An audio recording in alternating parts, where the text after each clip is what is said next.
The ROH Supercard of Honor was awesome on the 31st of March. It ruled. I loved it.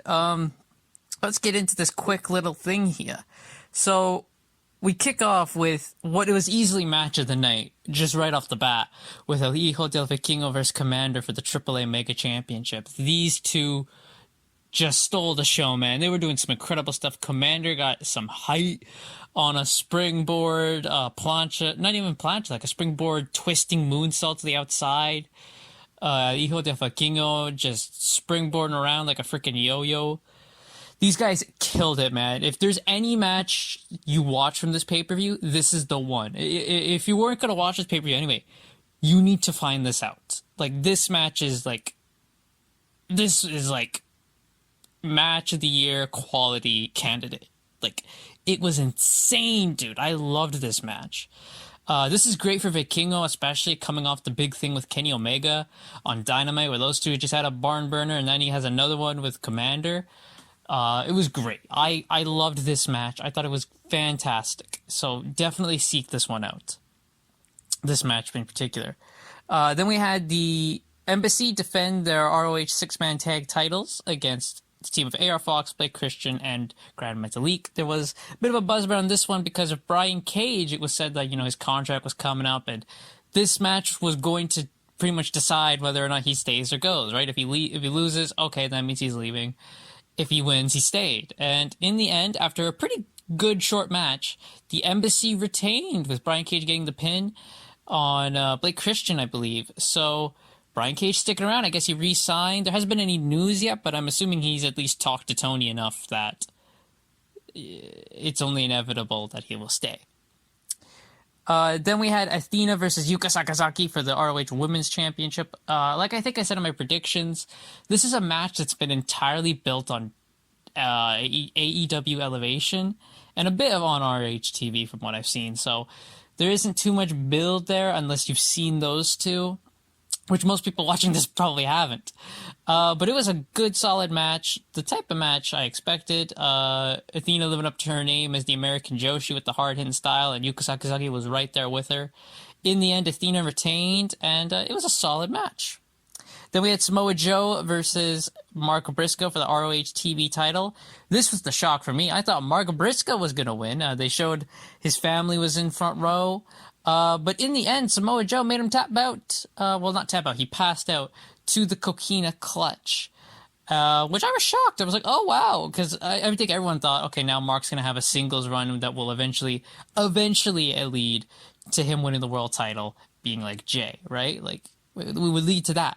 But Samoa Joe just beat him, which I'm not mad at. I'm fine at. Any reason for Samoa Joe to keep winning is how it works for me.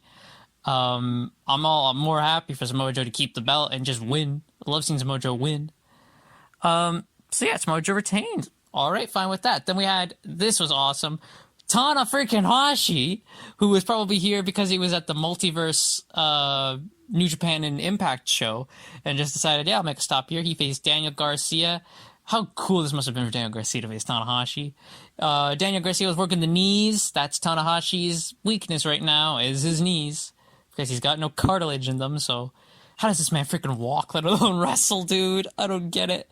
And he still wrestles great. He nailed a high five flow to get the victory for against Daniel Garcia, who has new music, which I'm not a fan of.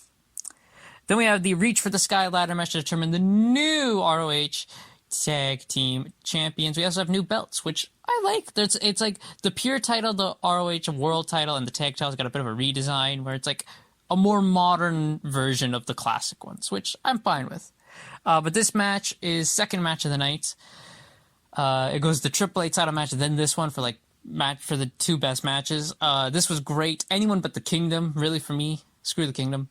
There was some crazy stuff. This was a spot fest ladder match, especially the one where Pentagon hit a Mexican destroyer off a ladder through 4 tables onto Dante Martin, who apparently landed bad and broke his ankle. So that was getting shared around on Twitter, and that was gruesome to see in slow motion. Didn't see it when watching the show, but then after the fact when I saw it on Twitter in slow mo, I'm like, oh, that was rough.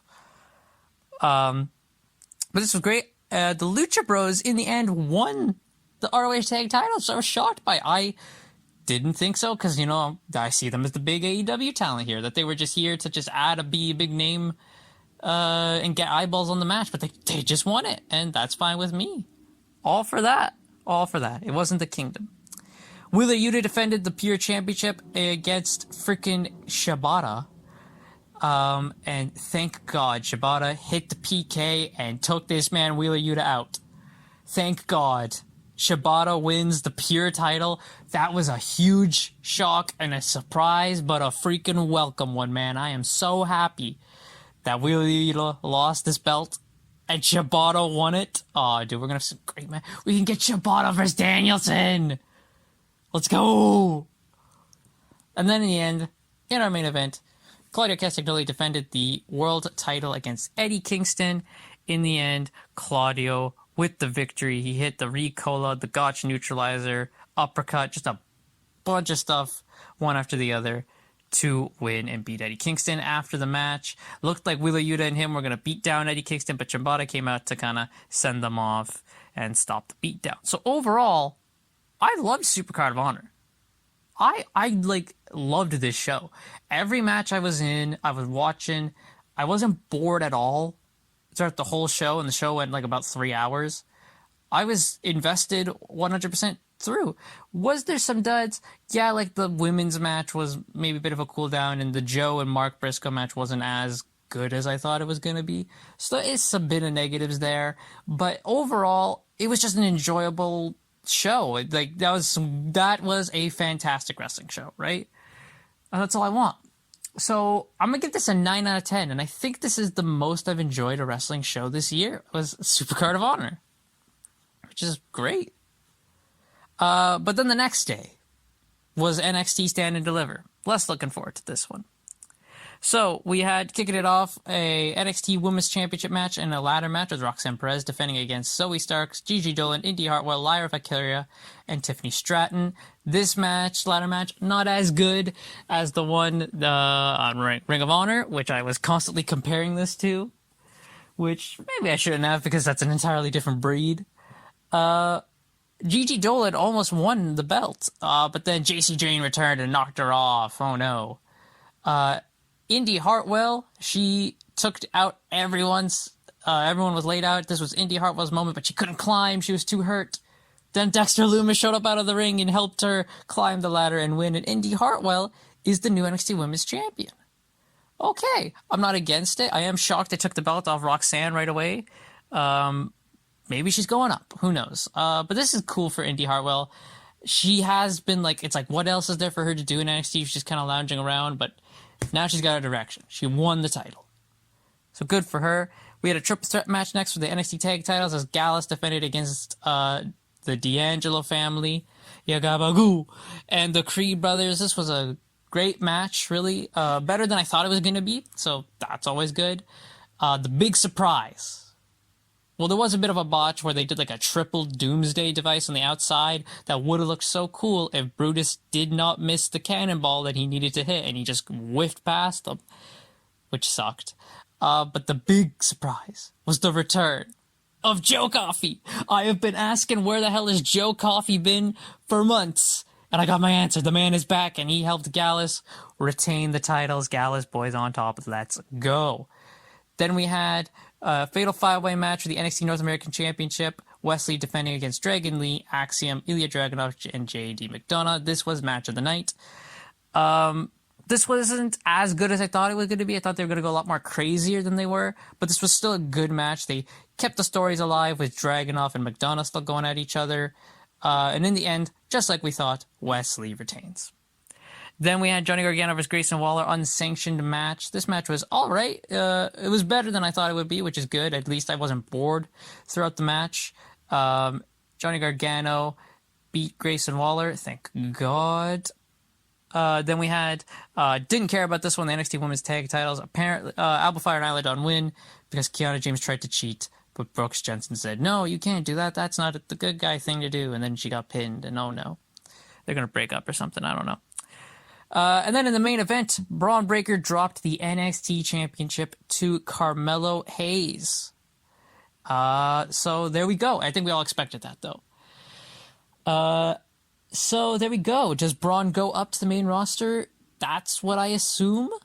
I assume that's what's going to happen. NXT has not happened yet. I'm recording this on the Monday, so Raw after Mania is today when I record this. Don't know when it goes up. Hopefully, I don't jinx myself. But who knows? Maybe Braun shows up on Raw. I think that's what everyone assumes, right? So those are those two shows. What do I give Stand and Deliver? Obviously, it's not as good as Supercard of Honor. There's no freaking way it was as good as Supercard of Honor. It was a fine show. It wasn't, like, bad. There wasn't as much filler as there was for other NXT stuff. I'll say 6.5 out of 10. That's being generous, I think, because while some matches were fine, none of them stood out, right? Like, none of them are really gonna stand out. I'm like, oh, I'll go back and watch that in a heartbeat. Yeah, none of that. And that's it. That's all I got for this. I think Battle of the Belts is this Friday, so I might have to do something for that. Yeah, that's gonna do it. I might do another one of these for like Shazam and Mario if I go see Shazam. Shazam I might not watch in theaters, might see it streaming, but Mario, that's absolutely gonna be in theaters.